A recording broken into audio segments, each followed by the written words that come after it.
Hi everybody, welcome to today's ISE webinar. My name's Steve Ishwood. I'm Joint Chief Executive of the ISE, and I'll be sort of hosting and comparing us through the next sort of 45 minutes, hour or so of content. We've got a great session lined up today. We're going to be talking about peers in careers. That's the title, and it's very much around how career services are working with students who are working in turn with their peers as students. So some really great innovative work being done on campus that we're going to showcase today. Anyway, that's what our presenters and panelists are going to be talking about. They know a lot more about it than I do. Just a reminder about how our webinars work. If you haven't joined an ISE webinar before, we are recording it, so you will get a link afterwards, so you'll be able to go back and revisit the recording. And we're also keen to share the knowledge as much as we can, so please feel free to share that around as well. We're also keen to get your questions. We've got time at the end built in for the Q&A. We won't deal with them as we go along because it just gets a little bit tricky trying to manage all those things, especially if we've got so many excellent speakers. So do use the chat, do use the Q&A. I will keep an eye on those, and then actually once we finish the main bit of the content, I'll moderate that Q&A with our presenters. So yeah, please do that, use that as we go along, and I'll make some reminders as we do that. I think that's everything from my point of view. Really looking forward to today's session. So now I'm going to hand over to Emma and Jane, who are going to kick us off. Emma and Jane, over to you. Thanks, Stephen. Hi, everyone. I'm Emma Moore. I am Head of University Partnerships at Gradconsult. For those of you who don't know Gradconsult, we're a talent consultancy that work with university careers teams and employers. Prior to joining Gradconsult 10 months ago, I was Director of Careers and Employability at the University of Liverpool for 5 years. And it's probably about that part of my career that I'm going to talk about today. Jane, do you just want to do your intro? Yeah, hi, I'm Jane Campbell. For those of you who don't know me, I'm Head of Student Careers at the University of Leeds. Thanks, Jane. So 5 years ago, I became Director of Careers at the University of Liverpool. And when I accepted that role, the senior leadership team at the university challenged me with delivering careers support at Liverpool differently. It was quite a big challenge at the time, and I did lots of research around how that might work and what that might look like. I looked at lots of different careers teams across the UK to see what they were doing, and then I sort of broadened my research and looked at careers teams in the US and in Australia. And in the States, peers in careers was much more common than it was over here. So I started doing lots of reading around how different careers teams approach this in the States. I came across the Career Studio model at the University of Nevada. This was where students ran the whole front line of the careers team. And when I read that article, I was like, wow, this is really exciting, got really excited about it, and began to sort of reinvent careers provision at Liverpool based on this concept of a Career Studio student-led sort of frontline approach. And in 2018, we launched the Career Studio on campus at Liverpool. We had a really visible, vibrant space at the heart of campus.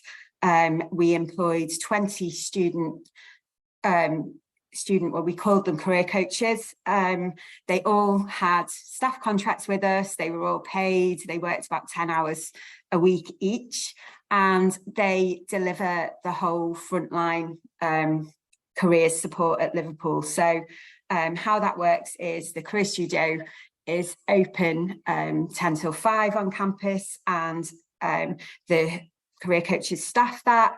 Students can drop in.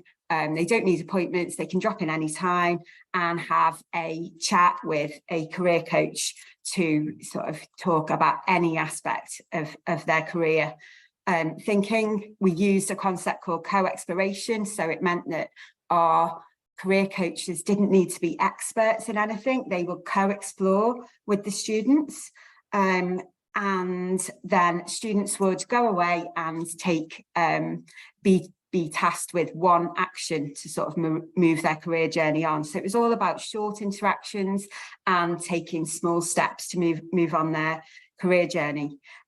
Conversations sounded very different in the career studio space than they had done when our careers professionals were speaking with students. They were much less formal. Probably the topics covered were a little bit different, but there was a lot of sort of empathy and shared lived experience going on there. We also used the career coaches at Liverpool to co-design projects, modules, and careers programs. So we had really that student voice in everything that we did. And we use students heavily in our comms as well. I always used to joke and say it was great having students in the team because I never had to appear on video. That's gone slightly wrong since I've joined Gradconsult, but it was great at the time. Our students at Liverpool ran our TikTok account and produced and still do produce some really edgy sort of content which is really vibrant, really engaging, and doesn't have the sort of cringe factor in it. So that really, in a nutshell, is what we did at Liverpool. And since I've worked at Gradconsult, I've been able to sort of really observe peers in careers in action in lots of different careers teams, and everybody is doing it slightly differently and involving students in different ways, which is really interesting. And I think Jane has got great stories to tell about how the Leeds team did this too. Lovely, thanks Emma. Yeah, so in Leeds, we've worked with students for a long time, ever since I arrived 8-9 years ago. There were students employed in the career service, but I would say that they weren't employed necessarily strategically. It wasn't a strategic sort of performance indicator that we employed students, that they co-created with us. And I think the work that Emma did in Liverpool really made us think again about the way that we worked with students on our front line. But we'd been doing some interesting things at the same time as Emma was building up the career studio. So we'd been employing, and when we talk about peers and careers, we talk about students and very recent graduates. So we'd been employing 4 graduates for a number of years now, called our employability progression assistants, and we employed them originally to help that progression from finalist into work. And so they were caseloaded with students who just graduated and who told us they hadn't got fixed up with anything and they'd like some support. But they also worked across the service because they were based in our widening participation team in the Career Centre.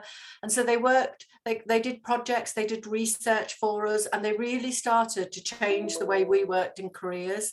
So they changed the language we use. They did research with students with protected characteristics, where it was much easier for them to talk to students because they'd just been a student.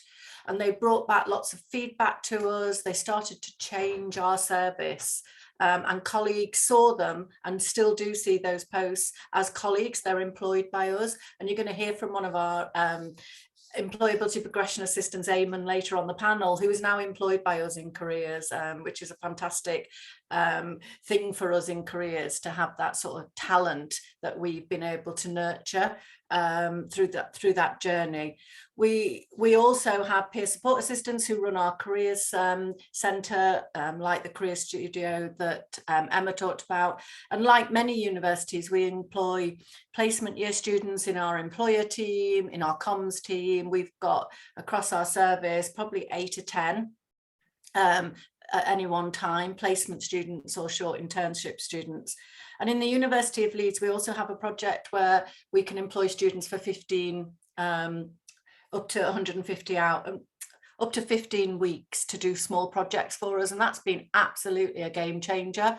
So we've had 2 students who've written a student version of our, what you would call our student futures, our employability strategy. So they went out and spoke to students, and we've got a student version for the first time, and they're just finishing off a video that will go with that. And they've just written a video, they've just done a video to be used in induction. So a bit like Emma, they are running some of our services and our staff are working with them and co-creating with them. And like, I think Emma, you didn't mention as much, but you started in the careers coaches, actually giving them proper training. So not just bringing them in to do a job and saying, oh, you're going to sit there and you're going to staff reception and talk to students. They were careers coaches, they were trained, they had professional training, and we've tried to do that as well in Leeds, and I think lots of colleagues are now doing that. So we're providing the students with something that they can take forward and skills. But I'd just like to finish by saying that actually one of the things that we're doing is that they're bringing insights to us. One of the reasons we wanted to talk to the Institute of Student Employers today is because we think that employers have got a lot to learn from the insights that the students and graduates we employ could give you about how you might work on campus. So if we could move to the next slide, Stephen. I just wanted to let you know who the team were that originally set up Peers in Careers and ran our first conference. So these are the students that we had from the various universities. So Eamon in Leeds, Sid in Leeds, we had Lily May from Liverpool, Marianne from Met, and Jamie for Queen Mary. If you'd like to move to the next slide, thanks, Stephen. And this is the team. So GTI have supported us in getting Peers in Careers up and running, and have been a really valuable partner alongside Gradconsult. And this is the team that's basically at the moment sort of spearheading and running Peers in Careers. So you'll see the universities involved: Queen Mary, Liverpool, Met, and Leeds, and then Gradconsult and GTI. So we're really pleased to have run a big conference this year where we brought together students and we worked with them to give them a conference experience of talking about what their role was, what they've learned, talking to peers doing the same job. So it was like a conference that you might go to as a professional, and we were doing that professional experience for the peers that are working in careers. But out of that came lots of insights, loads of insights that we've already shared with careers professionals at a conference, at a webinar, and we're hoping to share some of that with more careers people today and with employers. So some really fantastic insights came out of that work. We are going to run another conference, but a little bit more about what happened on the day, because it was a really fantastic day, and we've got a video we wanted to share with you. So if you could play the video, Stephen, that'd be great.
So, hi, my name is Jamie.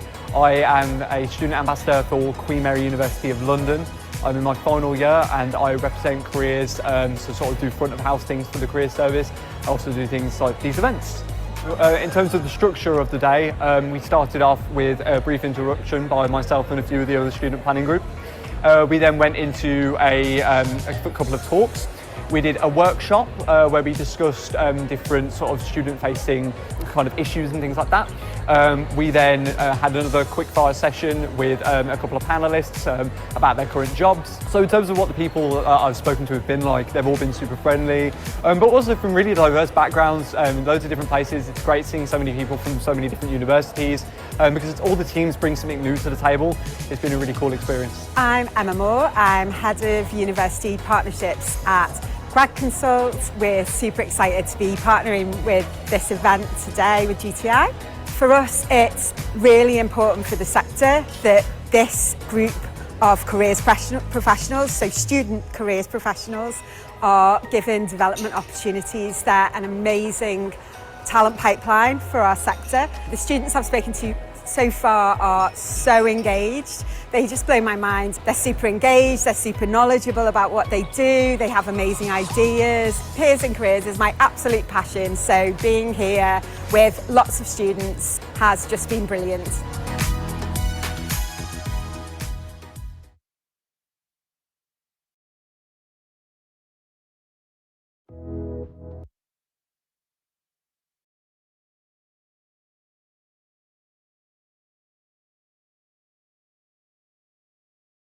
Jane, you're muted. There you go. You've missed what I've said. So hopefully that gave you a little bit of a feel for the energy on the day and the number of students that we had, which was a small fraction of the number that are employed in career services. There's a huge number across the sector. So if we can go on to the next slide, Stephen, please.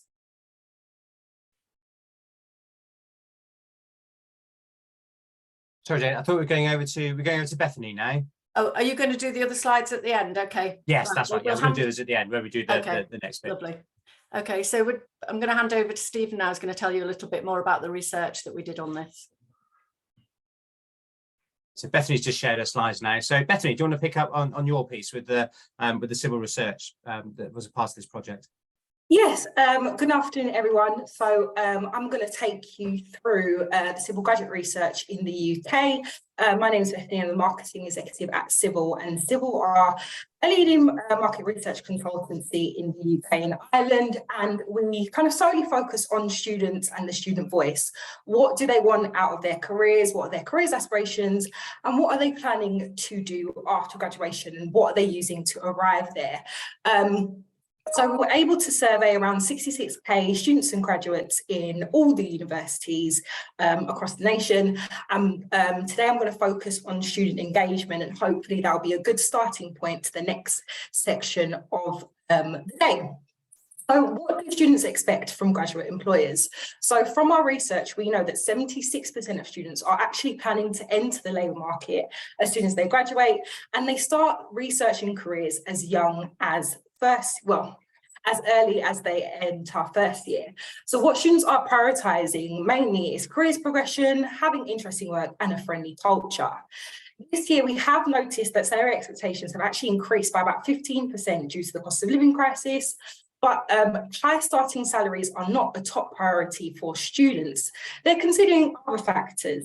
And one of those factors that they are considering is diversity, and it's specifically important to diverse student groups. So for example, when we look at this chart, nearly 60% of Black students are searching for equity, diversity, and inclusion within their first graduate role. And then nearly 50% of female students from low socioeconomic groups, and also LGBT students are searching for diverse employers. So although, there are a lot of factors that students consider when researching graduate employers, diversity is still very, very important for student groups. So how do these student groups think that employers should engage with minority groups? And different student groups have different preferences. For example, if we look at male students versus female students, although a lot of students think these should be general and not focus on any specific demographic, there are a cohort of male students who don't think these initiatives are needed because, these aren't directly affected by them in certain industries. And there are a cohort of female students who do think those initiatives to focus on intersectionality are very, very important.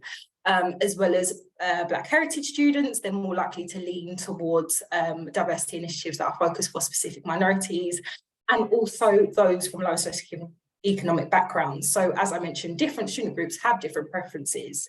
So in terms of how students think these initiatives should be run, what activities do they want to participate in? And again, it's very different for different student cohorts. So for general activities within the national average, a lot of students are interested in engaging with careers fairs and career skills workshops. But as you can see, Black heritage students are more likely to want to engage with career skills workshops. They're more likely to say that they want to engage with brand ambassadors, and also working with student societies is very important for them, because the feedback that we've got is that, you know, these brand ambassadors and also working with student societies is usually filtered with students that look exactly like them or have similar backgrounds to them. So that's what's most important, and those messages really resonate with that student demographic. And then when we look at digital engagement and activities, a lot of students are very engaged with emails, whether that be from the University of Career Service or direct emails from an employer. But female students are very interested in engaging with information. So we found whether that's careers content or general content via social media. And social media is a big player in researching careers. So 2 in 5 students are looking to research and engage with employers via social media. So a lot of students are using platforms such as LinkedIn, but when we look at those platforms that students are using both generally and also to research careers, Instagram is very, very popular. And I've also highlighted TikTok because it's become increasingly popular over the past few years, especially with female students and also lower socioeconomic students. And we predict and project that popularity will only increase and overtake platforms like Twitter, Facebook, and even YouTube.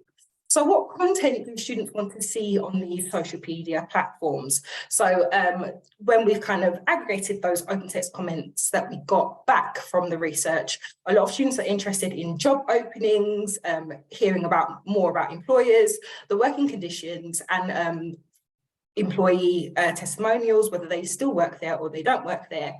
But what's most important of all, that students really do want transparency. So within the open text comments, there was a lot of things about truth, about no fluff, being straight to the point, open and honesty. So they don't want to hear from, you know, senior managers about how much they love their roles.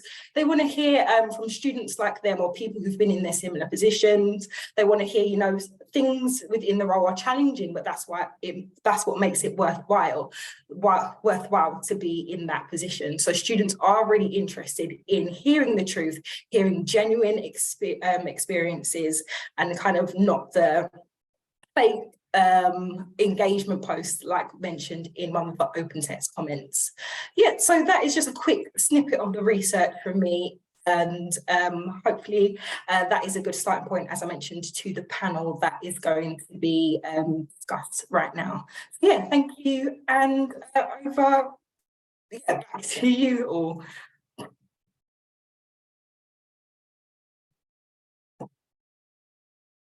Hi, Jane. That's great. Thanks for that, Bethany. Really useful insights. So, Jane, are we back to you now to lead the panel Q&A?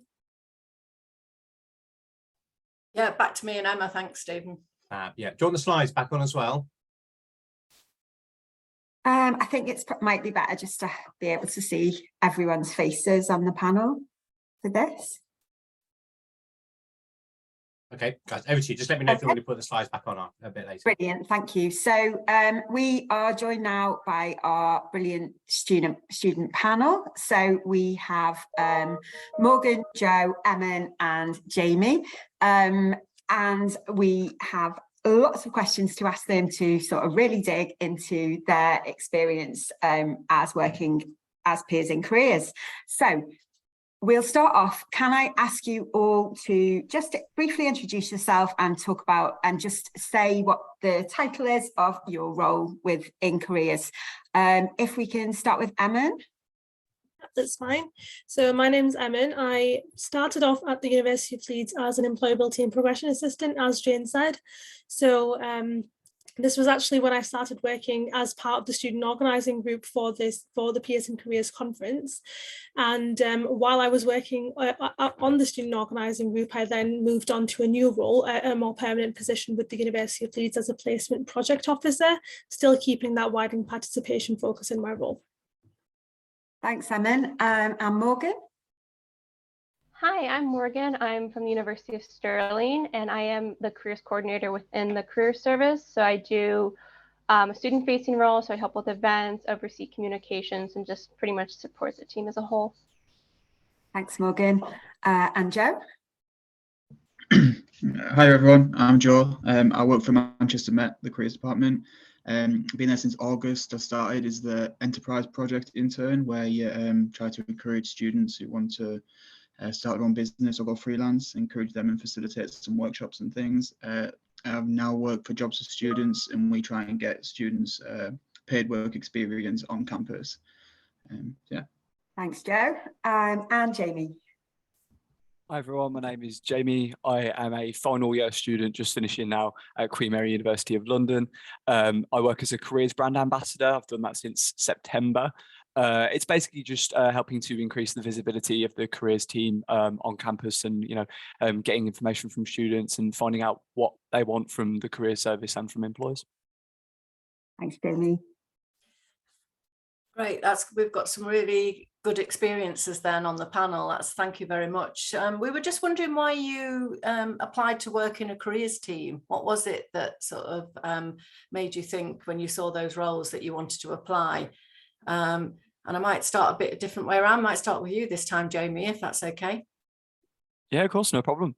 So in terms of when I saw the job come up, I'd not really engaged much with the careers team, and I thought to myself, oh, this might be a good chance to actually learn a bit more about it and find out why personally I hadn't engaged much with it, as well as my course mates. And I think that was really important to me, because I was a bit worried going into my final year thinking I have no idea what I'm doing. So it was a good chance for me to get a bit more information and find out how I could increase that visibility for other students that were in similar positions, that were just there like, I have no clue what's going on. Where on earth do I go from here? And yeah, see if there was anything we could do about that. Fantastic answer. Thanks, Jamie. Joe, have you got anything to add to that from your experience? Yeah, well, when I first started working at the careers department, it was originally with enterprise, like I said earlier, and I studied business management at university, and I felt like there wasn't that much of support for starting your own business, and I was really interested in doing that. And then yeah, really enjoyed the careers department. I feel like it's a really great culture. Everyone's wanting to help students, and I feel like it's just a really great initiative. So that's why I've stayed. Oh, lovely. We think career services are good to work in as well. Eamon, over to you. Yeah, so I had worked at the University of Leeds as a student, so I'm an alumni from the University of Leeds as well. So I did a couple of internships as a student, similar to but longer in length compared to the 15-week internships that Jane had mentioned. And I recently left postgraduate study, and I wasn't really sure what to do, but I knew that I wanted to move on to a graduate position. So when I came across the employability and progression assistant role, I really liked the widened participation and EDI focus, and I'm a huge fan of experimenting when it comes to my career. So I just decided to go for it, give the application a go. And when I started, I actually had no idea what to do long term, and I can definitely say that's changed now. You were in the right place, Eamon, to get advice, weren't you? Yeah. And we loved that you were curious about your career. Morgan, same question to you. Yeah, so when I was at the University of Stirling, I was actually an international student, and the UK government has the graduate route visa, and I was having a hard time after graduation finding companies that would take me on with the graduate route visa. I don't think they had a lot of an idea of what it was. And my friend who worked as an intern for the career service saw this roll up and was like, they're really nice there. They'll probably understand the graduate route visa. And it had a lot of student-facing engagement, which I was a fan of. So yeah, I don't know. They all seemed really nice. And I was a little nervous trying to start a new job in a different country. So. Oh, lovely. I'm glad you found a job and in a nice team. So we've got a few questions and we're going to ask you individually some of them. I think we've agreed, but if anybody wants to add anything to any of the questions, then there is time. So what are the hot topics on campus? So for colleagues from universities and particularly from employers on the call, what are students talking about when it comes to looking for graduate jobs and placements at the moment that they're telling you as students and recent graduates that they might not be telling everybody else? And I'm going to come to you for that, Jamie.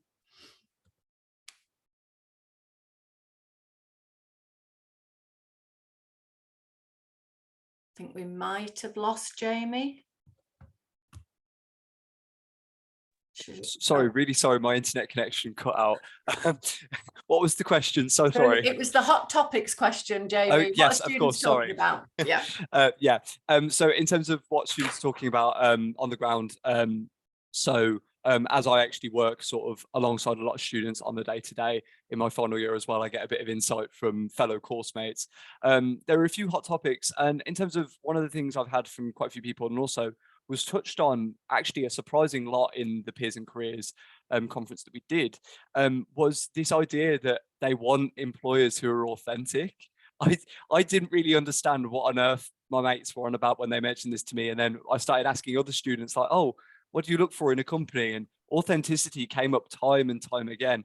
And I think everybody else here agrees that authenticity actually came up a surprising amount during the conference. And in terms of what we mean by authenticity, is like the idea that they want that transparency from sort of employers, and they kind of they want employers to like come onto campus and actually like have chats with them. Don't put up a front, you know, invite you to different events and get involved. And I think there was also this big thing on don't just use diversity check boxes as a way of seeing authentic and inclusive, like actually do things to show that, as opposed to just, you know, oh, we've got this checkbox during our application process that says, you know, let's see, are you from this background, or are you from this area, or whatever it may be. Rather than doing things like that, actually go out onto campus and increase profiles, talk to these students, and, you know, find out a bit more about their experiences and what they can offer you,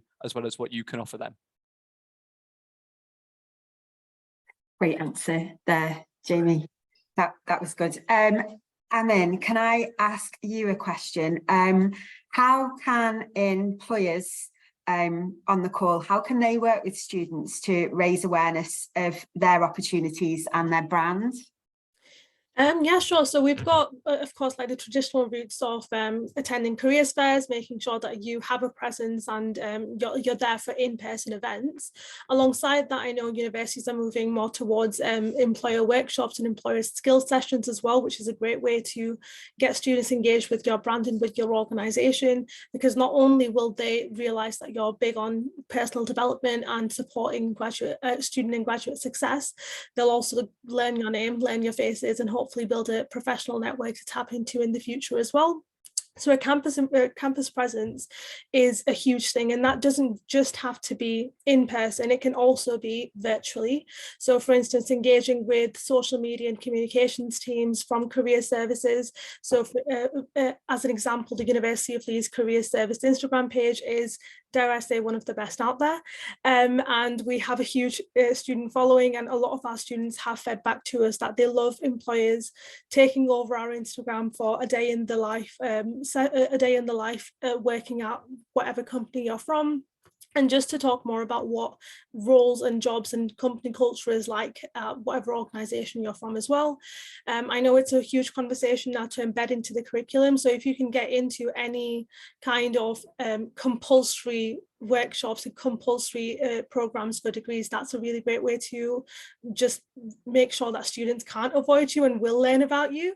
And of course, engaging as well with exclusive opportunities, so offering anything exclusively with universities as well is just going to create a talent pipeline for students to really start working with you long term.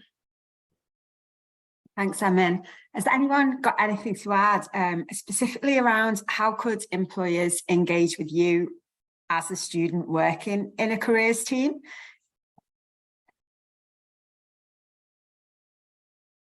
Anyone want to add to that? Has anyone any experience of any employers reached out to you guys or spoken to you when they're on campus about what they do? I think when I was an employability and progression assistant, just to jump in here again, what was really useful was often we had employers coming in for skills workshops or skills sessions or something like that.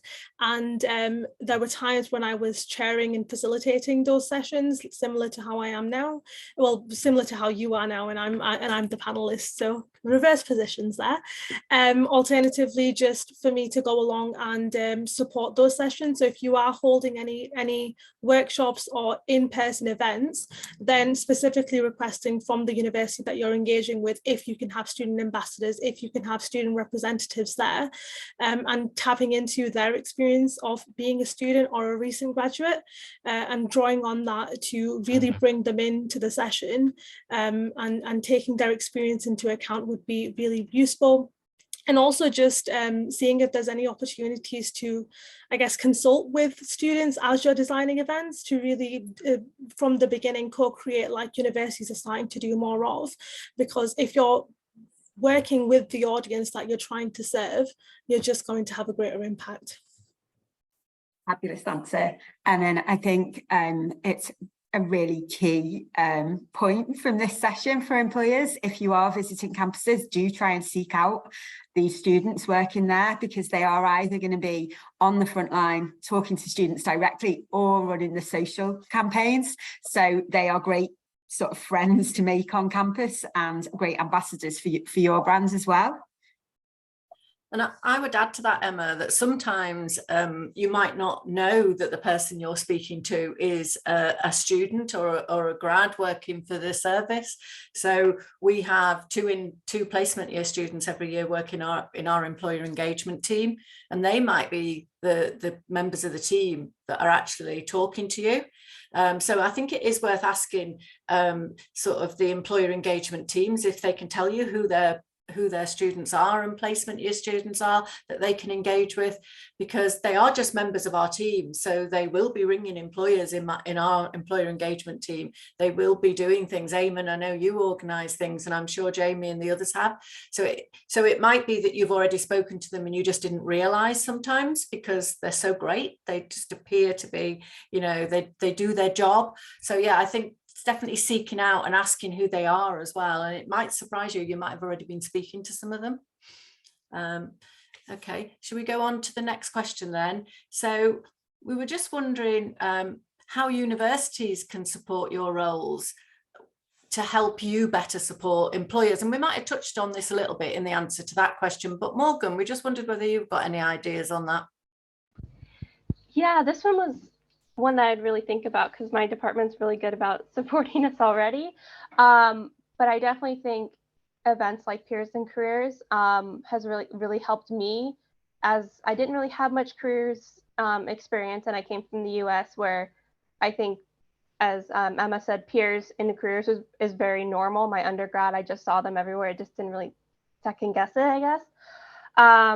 I think the Peers and Careers and similar conferences, but a lot of training before as well. We have 5 interns in my department, and getting them out there a lot more and kind of having the employers meet with them, like we said, I think would also better support the employers, because if they're speaking to someone that's been in a careers role for 20 plus years, whereas meeting with a student that's just now looking for a job, I think would support the employers more to kind of know what the students are looking for at the moment. Yeah, and I think we recognised when we did the Peers and Careers conference that not only are you as students and recent graduates fantastic talent pipeline for us, but actually you're also a fantastic talent pipeline for employers. Yeah. So yeah, there's that double thing, isn't there? But helping you to get in front of employers, careers teams could do more of that. That's a really good message for our universities on the call. Anybody add to that? Is there anything else? There is a question just come up, Morgan. I might just give you this now about how was it like in the US? So how many Peers and Careers event students did you see around? Is it much greater than here? I would say yes, because I would say yes by the university, because our students union and the university, and at least my university at home, were one and the same. So there were a lot more, I guess, Peers and Careers doing the events. I would say it's getting to be, it's Sterling at least the same amount. But I did definitely see more peers running like careers events, like panels or employer on campus events, stuff like that. I did see more of that when I was in the US, but I also started here during COVID time, so it could have also been because of that as well. Lovely, thank you for that. Thanks, Morgan. I've got a question for you, Jo. What saw some data from Cibyl just then, from Bethany, but can you sort of elaborate on this? What factors influence students' decisions around future employers? Yeah, so Bethany did speak quite well on it when I was listening to it, but it reminded me of a story when I was in my third year. I tried to get a part-time job that was going to lead into being a graduate job. It was a sales and marketing place, and instead of saying what employers should do right, I'm going to more speak on what employers did wrong in this context. So they weren't transparent at all. It was sales and marketing. They made it sound brilliant and like I was going to be really autonomous, do my own thing. Anyway, go to the interview. They immediately take me out to a bus stop to go to Bury to do the interview on the bus, and then just ask me loads of questions, really intense, having to make loads of notes, and then they say, right, we're going to this really important client, you're going to have to speak to him. I was like, right, okay. Got all psyched up with myself, and then it turns out it was just knocking on doors, asking people to change their energy providers. So the moral of the story, anyway, I think transparency is key in the job description and what you're saying. Have plenty of opportunity for growth and progression within the business, and then also having like a good, encouraging company culture as well. And that's really why I stayed at MMU. Thanks, Joe. That's brilliant. We've got a question now for you, Eamon, about, I know you talked about your interest in EDI when you worked for us as an EPA, and that's continued. How can employers really demonstrate they're serious about equality, diversity and inclusion to students? Thanks, Jane. So you've got, again, the traditional stuff of definitely, of course, having a clear EDI policy in place and making sure that's visible as well to any potential candidates, and making sure, like the University of Leeds has tried to do, that it is accessible in terms of how people understand it. It's not vague and it is quite clear as well. Going back to the point about being as transparent as and open and honest as you can be in those policies, in the way that you frame yourself. In your recruitment process, especially when you're considering entry level positions, focus more on potential and skills that people can bring rather than experience, because you're just going to diversify your candidate pool. You're going to really make yourself accessible to people who might not have had the opportunity to get some work experience alongside their studies, which isn't always a possibility for everyone. Make sure that you've got inclusive hiring practices and flexible work policies, and again, make that very, very clear throughout the application process, even when people are just researching your company. And as we keep coming back to, you can't, anyone, for whether you're from a widened participation background or not, you can't aspire to be someone that you're not already seeing in a position similar to where you want to be. So make sure that you're really focusing in on and showcasing case studies of diverse leadership and representation in your company, and success stories as well, and being really open and authentic about that, and making sure that you are making an effort to reach diverse candidates where they are, so tapping into those networks that maybe wouldn't see your opportunity otherwise. Thanks, Eamon. That's great. I'm really, really conscious that we've got loads and loads of questions in the chat, so I think it's probably best if we hand back to Stephen now, so that we can cover off some of those. That's great. Thanks. Really informative sessions there. Brilliant. Comments there. It was brilliant. So so some of these have been answered as we've gone along. So, but there's plenty of chat there and plenty of questions. So if we crack on with those, if anybody adds any through, if you've got a question, it is easier if you put it in the Q&A, because I can spot them there, because the chat kind of gets answered as it goes along. But I've been keeping a close eye as we've gone through. So let's start with some of the ones that I'd scribbled down. First one I had was going back to yourselves as students, actually. What do you all think about companies engaging with societies? Good thing, bad thing? Any good or bad practice that you see out there? Who'd like to take that one? I mean, I've probably most recently been a student, so I'm happy to say a little bit about it. So personally for me, and talking to students on campus, I get the impression that at least at Queen Mary, there isn't so much engagement from employers with societies, and it is something that people are interested in. I know, for example, I was president of the Linguistic Society, and trying to like get people interested in it was actually a really hard thing. I know a lot of it because it's an academic society. We were really interested in trying to get someone in that could talk a bit about relevant careers and things like that, because it was a point of discussion for a few of us, but unfortunately not much happened on that front in the end, despite reaching out to a few different places. And I think it's definitely a thing that a lot of societies do indeed want to see, and a lot of students do want to see from societies, especially academic ones. I think the more fun ones, perhaps, you know, if it's a Pokemon society or whatever, they're probably not really that interested in talking about careers. But certainly for, you know, those ones that tie into your degree quite nicely, you know, if you're doing a society in it, you've got a very big interest in it then. And, you know, having a careers talk or having someone just come in and have an informal kind of conversation with people during one of the events would prove very beneficial, not just for the students who get to learn a bit more in a more relaxed environment, but also for the employers, because when you take away a bit of the formality, you know, it's not an interview, it's not a session where you're stood in front of 30 people, you know, you get a bit more of the authentic them and they get more of the authentic you, and you can really start to help each other out then, give them tips about how best to apply. They can ask you just questions that perhaps they'd be too scared to ask in a more formal setting. So I think in that sense, working alongside societies can be really beneficial, and they are always eager to get someone in because it gives them another thing to put on their calendar for the year, which makes them look good as well. Fantastic.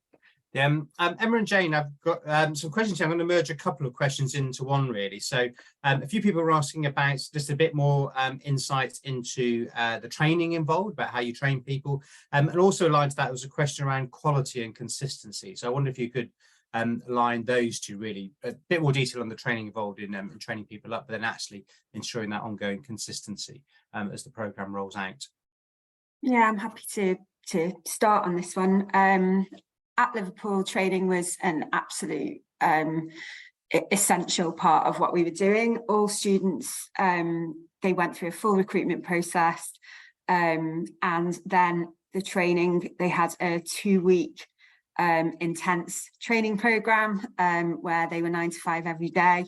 And then there was also a lot of focus on the job training and quality review as well. So every student had a mentor, every student was observed every few weeks on an interaction and given feedback. I think the training and the quality assurance is absolutely key to doing this well, because just like any area of your careers team, you know, keeping an eye on, you know, quality, peer review, all of that kind of thing is really, really important.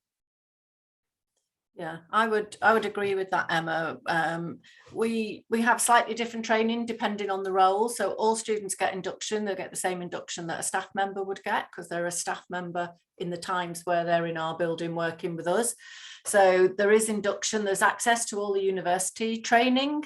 And things like AGCAS training. We brought in training, so we actually brought in Gradconsult to do some training with us around certain aspects of their role, but it does differ depending on the role. So, you know, our peer support assistants who work in our centre, which are like the career coaches, very similar to Emma's setup. But if it was somebody working so we've got a placement year student working in our social media, they might get the same induction, but then the training might be very different.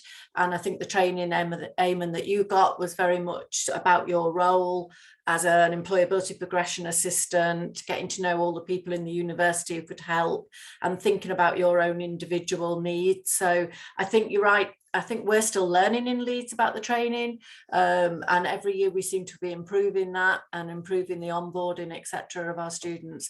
But I would say the training is key, and the more you put in, the more you get out as an organisation, and the more that the students get out at the end of it, and it's a win-win really on both sides.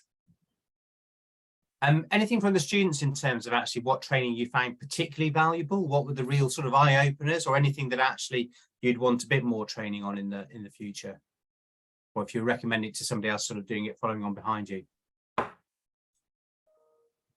think what I found really useful when I started as a graduate intern at Leeds was that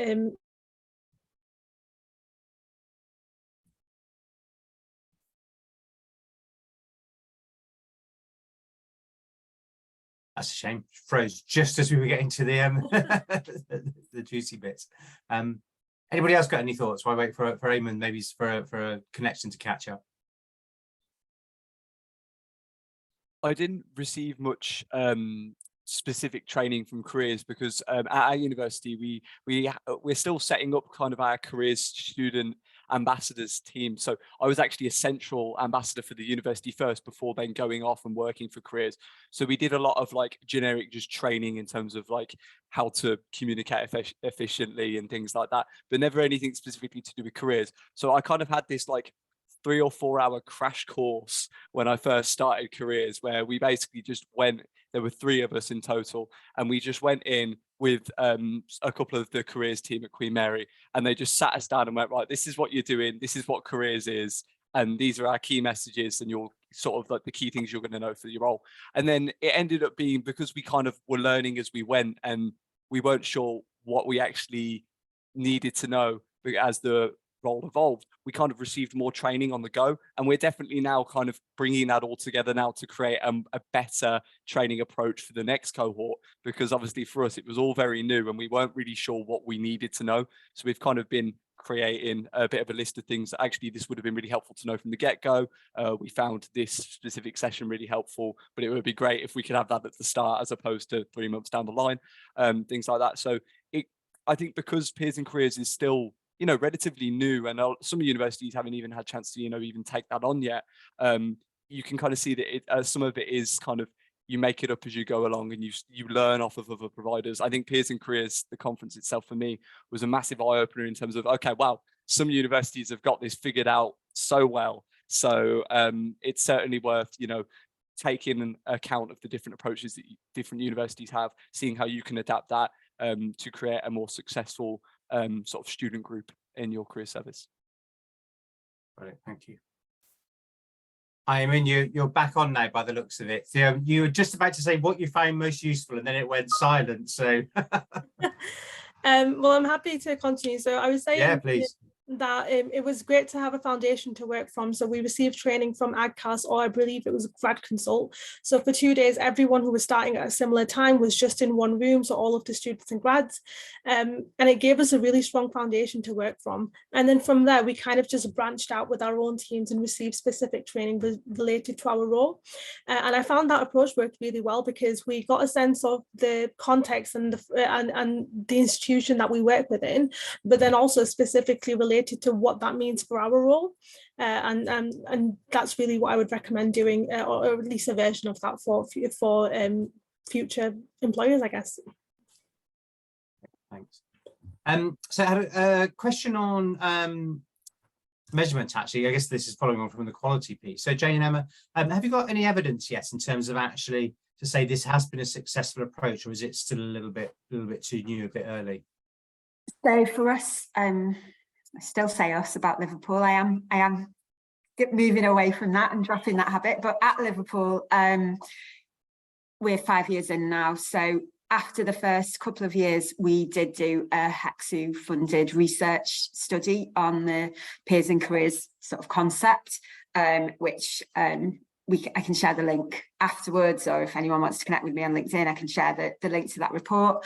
And that has lots of stats, lots of data about how the programme has gone there, but also just recently in recent graduate outcomes metrics for Liverpool has attained its highest ever league table position around graduate employability. So that's been sort of a slow incremental rise since we introduced the Career Studio, but it does, you know, it is one way of showing that the approach has been effective, or maybe hasn't broken anything, is more like how we framed it. I think very similar, Emma. We haven't been going quite as long as you in our peers who work in our career centre, and our first set of peer support assistants joined as COVID hit. So we haven't actually got very clear data yet as to how that's impacted on students calling in, for example. Because of those COVID. You know, we had a whole year or two when we were just online. So, but very clear impact on things like social media. So I think Eamon said, you know, I mean, it may not seem a lot, but we've got over 7,000 students following us on social media, and we know that that's gone up and increased massively since we've had our students, because all the students, we have a student panel that support our media and comms, and I think our profile across university has gone up. I haven't got any hard figures on that, but it's a really interesting question, and something I'm going to take back to our team to think about how we try and look at that and quantify that more. And I do remember when I put in my bid to get, we've got 20 peer support assistants. I think I used some information that came from Staffordshire, Emma, from Martin, when Martin Prefect was at Staffordshire, and it did show a massive increase in graduate outcomes, in engagement, and I use that with my university, so I can see why people are asking that question. And might be worth us thinking about in terms of, as institutions, building that data up so that we can share the impact better. And just one more question, and then I think we'll head to wrap it up. And just somebody's asked about having a positive, has Peers and Careers had a positive impact on students from maybe groups that have been disengaged, minority groups, people from lower socioeconomic backgrounds. Again, it's similar to the evidence question, but actually, I guess also you'll get a sense of actually whether it's working with those harder to reach groups. Any thoughts on that? Definitely get a feeling about this. I think one of the things that is absolutely key is getting the diversity within the student team to make sure that that is representative of the wider student body on campus. And I think that is something that we worked really hard at Liverpool to try and make sure that we were sort of really representative. It's really important for students to walk into the career space and see students like them. And I think when we first started with Peers and Careers, we didn't quite get that right. So we've got the comparative data now, when we have at the team at Liverpool now have sort of international students in there, and students in lots of different sort of APP groups as well. And that's really, really made a difference, I think, to engagement.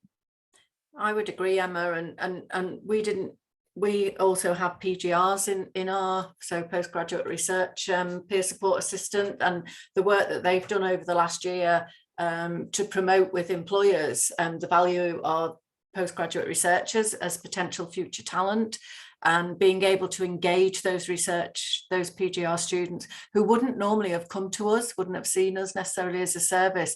So there's things like that as well. So for particular groups, and definitely echo, have a diverse group, engage with a diverse group in your staffing. We can't say to employers, come onto campus and show a diverse group of staff if we're not doing it ourselves. And I know it's a challenge that we share with employers. So through our peer support assistants and our EPAs, I think we get there, but we're not, I wouldn't say we were all perfect at that yet, but it does make a difference. I don't know whether any of the students themselves think that that's made a difference.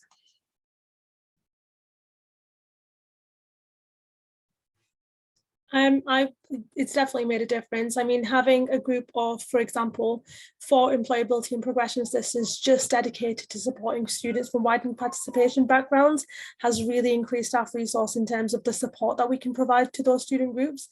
And I know it's a focus for all different teams and a specific focus for students and graduates working in the careers service. So we can just dedicate more time and more talent and more skill and more experience to that area, definitely. That's great. Excellent. Just one final question, really, just to wrap this up, really. Debs did ask a question, which was seconded, around, is there a list of universities doing Peers and Careers? Now, I suspect there isn't, but actually, what's the best way for people to find out a little bit more, both, I guess, from other institutions, but also, I think it's a great opportunity for employers to engage with this kind of work. I mean, we've certainly got a list of those universities that engage with the first conference, and I think we've got a very final slide, Stephen, which is about a conference. We're going to run another conference in November, and we hope to increase the number of universities sending their peers in careers, but also we're interested in any employers who might want to engage in some way to support that conference. But it is something, so we will have the numbers, we will have the list of the universities that have engaged in the conference, but that isn't comprehensive as yet. And it might be something, Emma, that we need to think about We could ask ISE members, Stephen, university members, so we could look at who's come to the conference and then go out to our ISE members, combined with our knowledge of where we know this is working and where this is happening. So we could start to put some lists together. But while there isn't a list, Deborah, maybe, and others have asked the question, I'd just say get your teams to ask at the universities that they're working and engaging with. How do they employ students within their teams and how can they engage with them? But it's something we can take away between us, Stephen and Emma, do you think? Yeah, definitely. You know, if anyone, I'm always happy to chat as well offline with anyone who's interested in finding out more. You know, I do work with lots of different careers teams who've got some ideas of how this is working across the sector.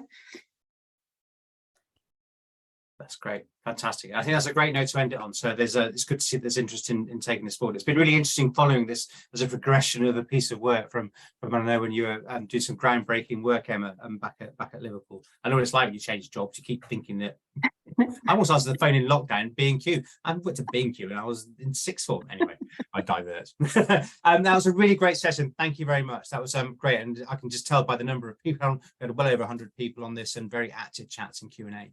It's always a good indication that this is subject that people are very much interested in, and I'm sure it is something that we'll come back to. So thank you all very much for taking the time out, and thank you much for those of you who are students or recently graduated and now working, for taking the time out as well. And it's really important that we hear from you because you're very much at the sharp end of all this.